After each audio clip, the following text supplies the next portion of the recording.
নিজের কিডনি দিয়ে স্বামীর জীবন বাঁচিয়েছিলেন স্ত্রী টুনি। তবে স্বামী সুস্থ হওয়ার পর সেই ভালোবাসা ও ত্যাগ ভুলে গিয়ে জড়িয়ে পড়েন পরকীয়া ও অনলাইন জুয়ায়। শুধু তাই নয়, স্ত্রীর উপর নেমে আসে শারীরিক নির্যাতন।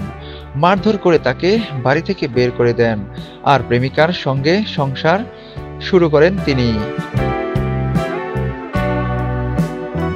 এই হৃদয় বিদারক ও অমানবিক ঘটনাটি ঘটেছে সাভারের কলমা এলাকায়। নির্যাতিত স্ত্রী টুনি স্বামী তারেকের বিরুদ্ধে নারী নির্যাতনের মামলা করেছেন। তারেককে গ্রেপ্তার করা হলেও বর্তমানে তিনি জামিনে রয়েছেন। বিয়ের মাত্র 2 বছরের মাথায় টুনি জানতে পারেন তার স্বামী মোহাম্মদ তারেকের দুটি কিডনি প্রায় অচল। ভালোবাসার বাঁধন বড়ই শক্ত। টুনি স্বামীর হাত শক্ত করে ধরেন এবং উন্নত চিকিৎসার জন্য তারেককে ভারতে নিয়ে যাওয়ার সিদ্ধান্ত নেন। ভারতেই শুরু হয় তারেকের চিকিৎসা। কয়েক বছর পর চিকিৎসকরা জানান রোগীকে বাঁচাতে হলে অতি দ্রুত কিডনি প্রতিস্থাপন করতে হবে।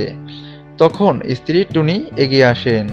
নিজের কিডনি দিয়ে তিনি স্বামীকে প্রাণে বাঁচান, কিন্তু বিষয়টিকে ভুল প্রমাণ করেছে তারেকের কর্মকাণ্ড। সুস্থ হয়ে তারেক জড়িয়ে পড়েন পরকীয়ায়, পাশাপাশি অনলাইন জুয়ার নেশাও পেয়ে বসে তাকে। এক পর্যায়ে মারধর করে স্ত্রীকে বাড়ি থেকে বের করে দিয়ে পরকীয়া প্রেমিকার সঙ্গে গিয়ে ওঠেন।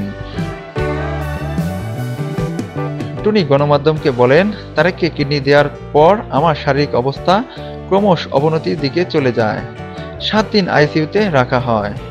আইসিইউ থেকে কেবিনে নিয়ে আসার পরই যেন অন্য এক তারেককে আবিষ্কার করলাম, যেই মানুষটার জন্য আমার সবকিছু ত্যাগ করেছি, নিজের জীবন দিয়ে হলেও তাকে বাঁচাতে চেয়েছি, সেই কিনা কিডনি পেয়ে সুস্থ হয়েই হাসপাতালে আমার সঙ্গে চিৎকার করতে শুরু করলো, মারতে উদ্যত হলো।